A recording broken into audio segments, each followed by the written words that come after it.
نحمدہ و نصلی علی رسولہ الکریم اما بعد۔ دوستوں، پچھلے کچھ مہینوں سے بلکہ کچھ وقت سے ہمارے پرانی دلی جامع مسجد کے اندر ایک شربت بڑا مشہور و معروف ہے، محبت کا شربت۔ اس کے تعلق سے کچھ لوگوں نے اپنی اپنی رائے اور آراء دی ہیں۔ زہر بیچ رہا ہے، کوئی ان کا ٹیسٹ نہیں لگتا، پانی بیچ رہا ہے، لیکن پبلک ایسی پاگل ہے، وہ پیے جاتی ہے، زہر ہوتا ہی ہے۔ چلیے دیکھتے ہیں کہ جو یہ صاحب کہہ رہے ہیں یہ بات کہاں تک صحیح ہے اور کتنی درست ہے۔ زہر ہوتا ہی ہے، دونوں نکلی ہیں، یہ جتنے لگے ہوئے سب نکلی ہیں۔ ایک تو ان کا روبزہ چیک کرو، کلر ملاتے ہیں۔ میرے بھائیوں، یہ جو سڑکوں کے اوپر کھڑے ہو کر کے شربت بیچنے والے ہمیں نظر آ رہے ہوتے ہیں، یہ ہمیں کیا پلاتے ہیں پتہ ہے آپ کو؟ دودھ ہوتا ہے، روح افزا ہوتا ہے، واٹر میلن ہوتا ہے۔ اس میں کون سی چیز نقصان دہ ہے؟ واٹر میلن بھی درست ہے، اس کے بھی فائدے ہیں، بلکہ حدیث سے ثابت ہے، نبی کریم صلی اللہ علیہ وسلم نے اس کو خود بھی استعمال فرمایا ہے۔ کھجور کے ساتھ اس کو ملا کر کے کھانا نبی کریم صلی اللہ علیہ وسلم سے ثابت ہے۔ اس کے علاوہ دودھ کا استعمال یہ کوئی زہر ہے؟ اور اس کے علاوہ روح افزے کا استعمال، گرمی میں عام طور سے لوگ اپنے کھانے پینے کی چیزوں میں ان چیزوں کو شامل کرتے ہیں، دودھ ہوتا ہے، روح افزا ہوتا ہے۔ تو یہ باتیں کہنا مجھے نہیں لگتا کہ کسی حد تک درست ہے، بلکہ میں یہ سمجھتا ہوں کہ یہ چیزیں صحت کے لیے مفید ہونے کے ساتھ ساتھ ان لوگوں کے روزی روٹی کا اور کام کاروبار کا ذریعہ بھی ہے۔ اگر اس کو ہم کمپیئر کریں دوسری چیزوں سے، گرمی کے موسم میں لوگ جو استعمال کرتے ہیں کولڈ ڈرنک وغیرہ، اصل تو وہ چیزیں زہر ہے۔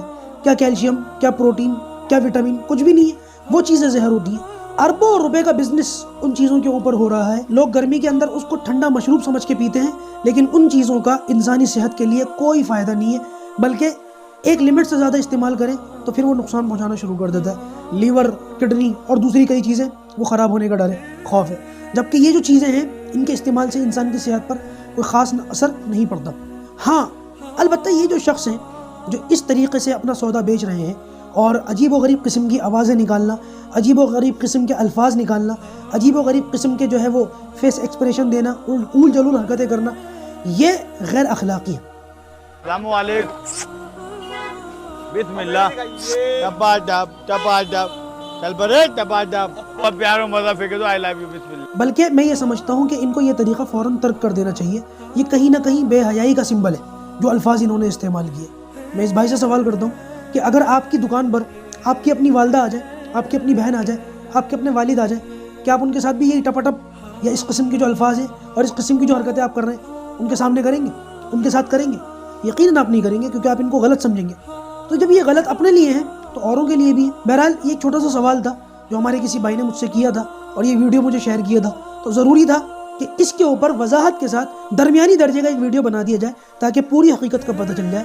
تو یہ جو شربت وغیرہ ہے یہ اپنے اندر کوئی اللہ نہ کرے زہر نہیں ہے یا کوئی غلط چیز نہیں ہے، بلکہ گرمی کے موسم میں استعمال کرنا چاہیے، فائدہ ہوتا ہے۔ البتہ اس قسم کے جو دکاندار ہوتے ہیں، وہاں کے مقامی دعوت و تبلیغ کا کام کرنے والے یا مقامی علماء، ان کو چاہیے کہ ایسے لوگوں کو فوراً نوٹس کریں اور ان کو سمجھائیں کہ اس قسم کی غیر اخلاقی، غیر انسانی حرکتیں نہ کرو۔ باہر سے آنے والے جو غیر مسلم لوگ ہوتے ہیں یا ٹورسٹ ہوتے ہیں، وہ تمہاری ان حرکتوں کو اور تمہاری ان آوازوں کو سنیں گے تو وہ تو یہ سمجھیں گے مسلمان ایسے ہوتے ہیں۔